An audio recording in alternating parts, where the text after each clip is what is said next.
एक गरीब लड़की की दुखदाई कहानी। ये कहानी ऐसी है कि एक गांव में एक साहूकार अपने परिवार के साथ रहता था। परिवार में उसकी पत्नी, एक बेटी और एक बेटा था। शानदार बंगला, नौकर चाकर, गाड़ियां और सब शानो शौकत का सामान था उसके पास। गरीब लोगों को बहुत ज्यादा सूद यानी ब्याज पर कर्जा देना उसका धंधा था। अक्सर लोग तंगी के दिनों में या किसी त्योहार या ब्याह शादी के मौके पर उस साहूकार से कर्जा ले लेते थे। जब फसल अच्छी होती तो थोड़ा थोड़ा करके उतारने लगते, लेकिन जिस वर्ष सूखा पड़ता तो कर्ज तो छोड़ो, गांव वाले सूद तक नहीं दे पाते थे।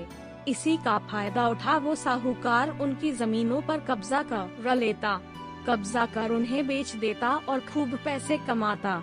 इस धंधे में उसका बेटा भी उसकी मदद करता। दोनों बाप बेटा हर समय किसी न किसी गरीब की जमीन हड़पने की योजना ही बनाते रहते। एक दिन शहर से एक व्यापारी आया और साहूकार से गांव में जमीन खरीदने की इच्छा बताई। साहूकार की खुशी का ठिकाना न रहा। घर बैठे बिठाए जमीनों का ग्राहक मिल गया। साहूकार ने उस व्यापारी को बहुत सी जमीनें दिखाई जो उसने कर्जे के बदले गांव वालों से हथिया ली थी, लेकिन उस व्यापारी को कोई भी जमीन पसंद न आई।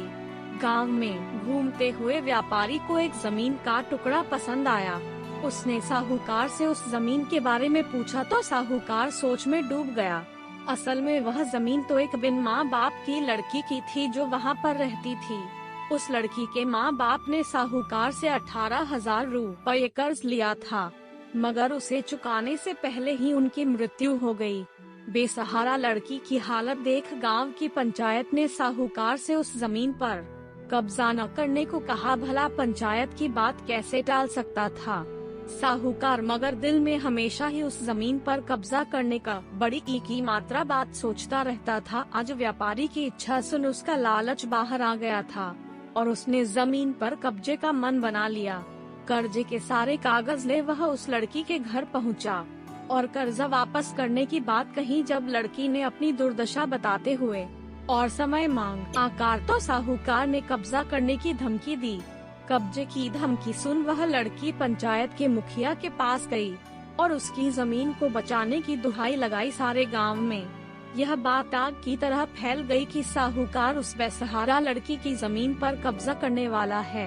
यह बात उड़ते उड़ते साहूकार की बेटी के कान में पड़ी।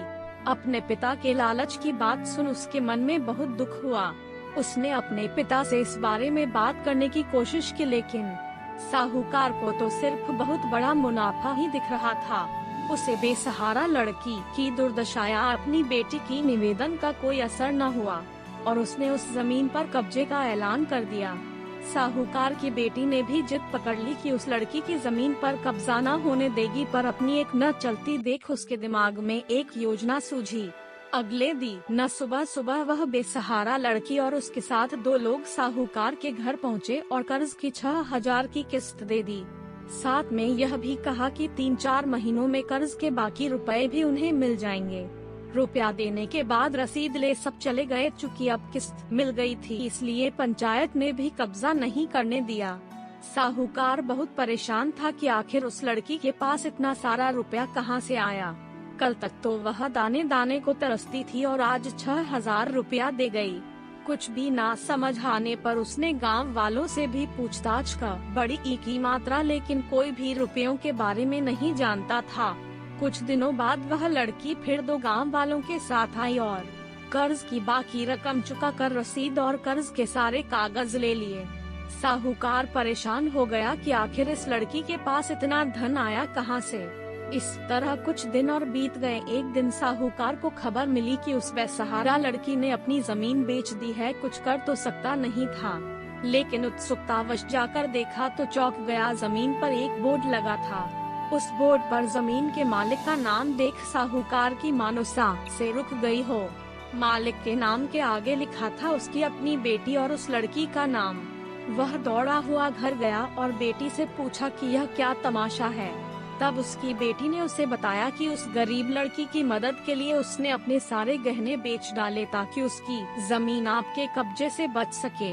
लेकिन जमीन आपसे छुड़ाते ही उस बेसहारा लड़की ने उदारता दिखाते हुए आधी जमीन मेरे नाम कर दी। बेटी ने उसे समझाया कि आप तो उस लड़की का आखिरी सहारा भी छीन रहे थे, मगर उस लड़की का बड़प्पन तो देखो, उसने जमीन छुड़ाते ही मेरे गहनों के बदले अपनी आधी जमीन मुझे दे दी। यह सब सुन साहूकार को शर्मिंदगी महसूस हुई और उसने भविष्य में कभी किसी की जमीन न हड़पने का वचन दिया। इस प्रकार से साहूकार सुधार गया। क्या आपको यह कहानी पसंद आई? कमेंट करके बताएं। इस वीडियो को लाइक और शेयर करें। धन्यवाद।